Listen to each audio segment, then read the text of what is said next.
है जिनेंद्र। आज इस वीडियो में हम मोहनीय कर्म की उत्तर प्रकृतियों को जानेंगे।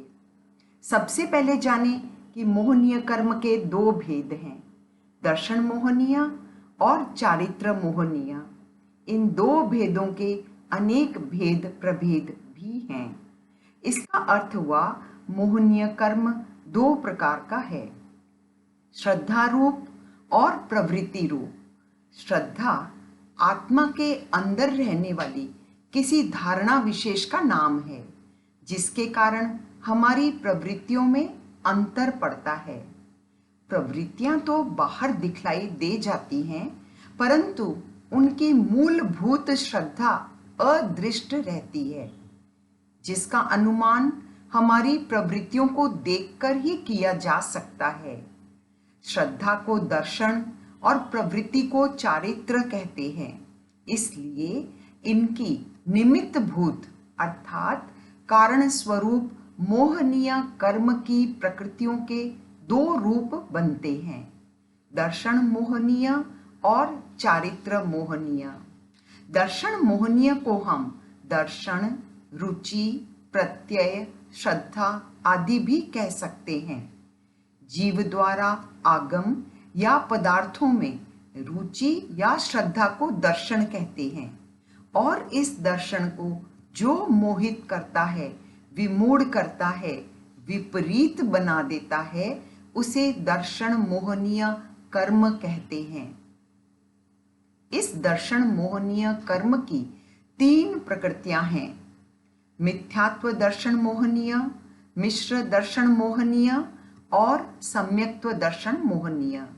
इन तीनों कर्मों का उदय होता है और तीनों की तीनों सत्ता में भी रहती हैं, किंतु बंध के समय इन तीनों के स्थान पर केवल एक का ही बंध होता है, और वह प्रकृति है मिथ्यात्व मोहनीय कर्म।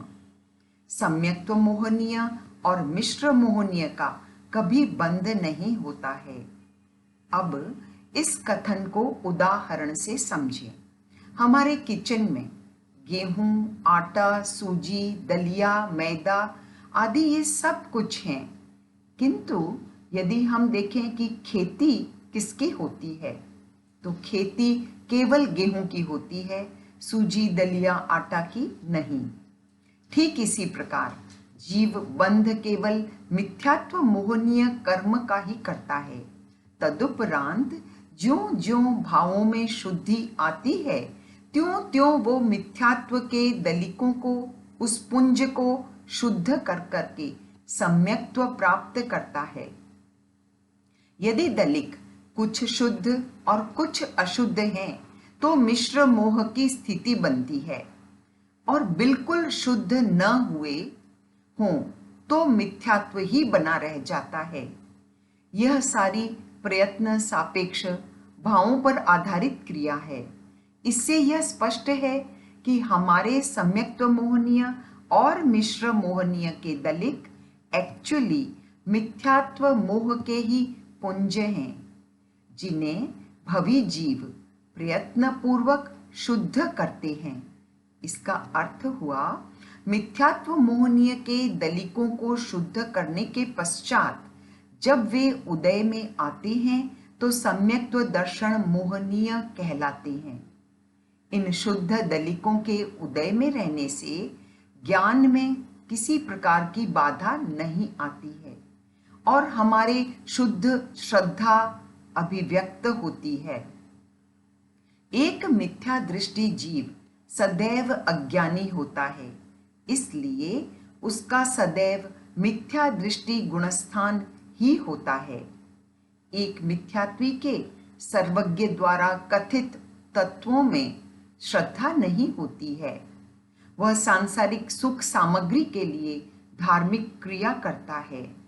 वह एकांतवादी होता है और सांसारिक पौद्गलिक सामग्री प्राप्त कर सुख की अनुभूति करता है।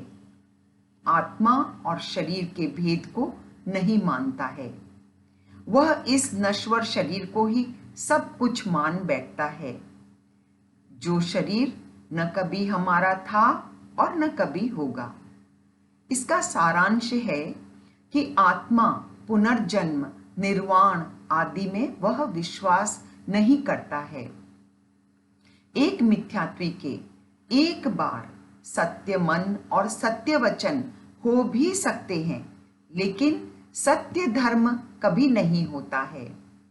जिस कर्म के कारण आप्त प्रणीत आगम और पदार्थों में तथा इनके प्रतिपक्षी कुदेव, कुशास्त्र, कुतत्वों में युगपत श्रद्धा उत्पन्न होती है, तो वह मिश्र दर्शन मोहनीय की प्रकृति कहलाती है।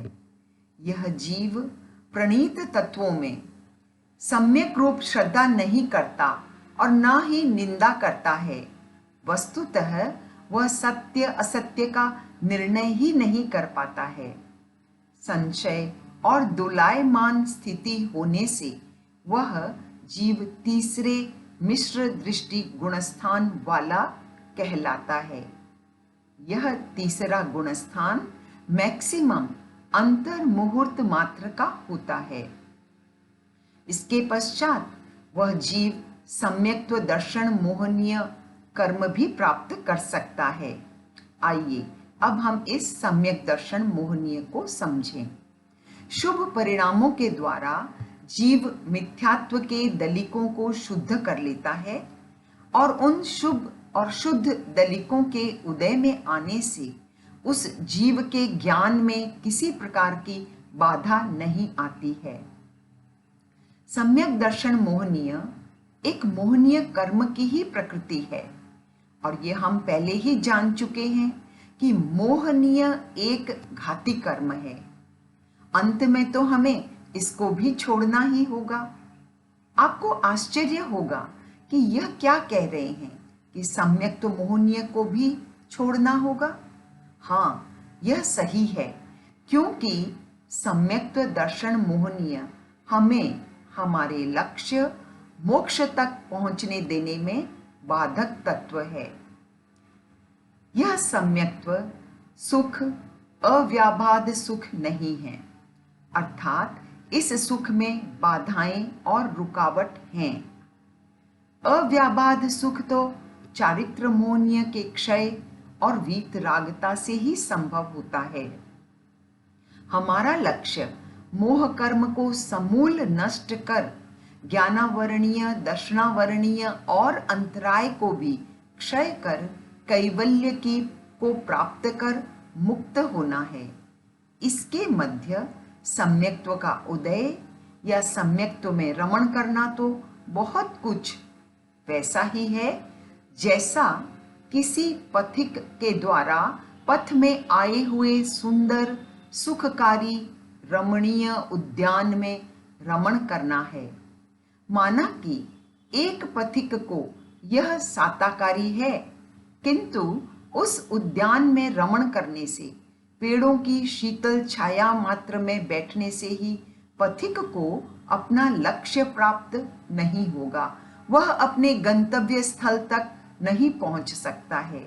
उसी प्रकार हमें भी हमारे गंतव्य स्थान तक पहुंचने के लिए सम्यक्त्व से बंध कर नहीं रहना है।